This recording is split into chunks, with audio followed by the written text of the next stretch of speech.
اعوذ باللہ من الشیطان الرجیم، بسم اللہ الرحمن الرحیم۔ آپ کا لقب ابو الانبیاء ہے کیونکہ ان کے بعد آنے والے تمام نبی ان کی اولاد میں سے ہیں۔ عبرانی نام ابراہیم ہے۔ 2160 سال قبل مسیح میں قدیم عراق، جسے بابل اور کلدانیہ بھی کہتے ہیں، جس کا آج کل نام عراق ہے، میں موجود شہر بصرہ کے قریب آج کل یہاں تک العبید آباد ہے کہ تاریخی شہر میں پیدا ہوئے۔ یہاں قصریوں کی آبادی تھی جو مذہباً صابی تھی۔ کہا جاتا ہے کہ صابی ابتدا میں خدا پرست تھے، لیکن رفتہ رفتہ ان میں شرک، ستارہ پرستی، ارواح پرستی اور بت پرستی شروع ہو گئی۔ وہ عام طور پر سورج، چاند اور ستاروں کی پوجا کرتے تھے۔ توریت میں آپ کے والد کا نام تارا اور قرآن مجید میں آزر بتایا گیا ہے۔ مولانا ابو الکلام آزاد کے مطابق قدیم کالدی زبان میں معبد کے بڑے بیچاری یا محافظ کو ادار کہا جاتا ہے، جس نے عربی میں آزر کی شکل اختیار کر لی۔ قرآن مجید اور بابل میں حضرت ابراہیم کے جو حالات زندگی بیان ہوئے ہیں، ان میں خاص تصادم پایا جاتا ہے، لیکن یہ طے ہے کہ جو واقعات قرآن مجید میں بیان ہوئے ہیں وہی درست ہیں۔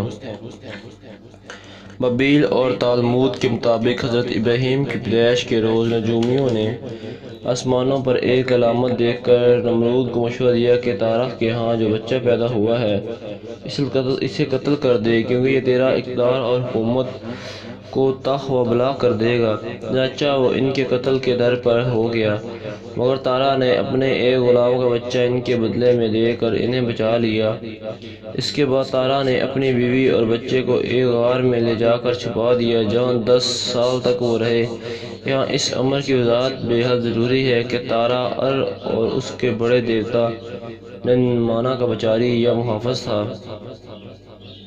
11ویں سال تارا نے حضرت ابراہیم کو حضرت نوح کے پاس پہنچا دیا، جہاں وہ 39 سال تک حضرت نوح اور ان کے بیٹے کے ساتھ تربیت میں رہے۔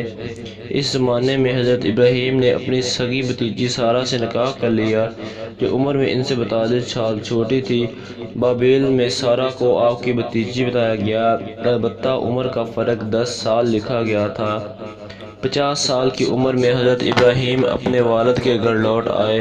یہاں اس کی عمر کی وضاحت بے حد ضروری ہے کہ اسلامی تواریخ کے مطابق سارہ حضرت ابراہیم رضی اللہ عنہ کی بھتیجی نہیں بلکہ چچا زاد تھیں۔ ایک اور روایت کے مطابق حضرت ابراہیم علیہ السلام کی ولادت سے قبل نمرود نے حکم دیا کہ 1 سال تک عورتوں اور مردوں کو آپس میں اختلاط نہ ہونے پائے۔ اس کے باوجود اگر کوئی لڑکا پیدا ہو تو اسے قتل کر دیا جائے۔ جب حضرت ابراہیم تولد ہوئے تو ماں نے 7 برس تک آپ کو تہہ خانے میں چھپائے رکھا، لیکن ایک روایت قرآن مجید سے نہیں ہے۔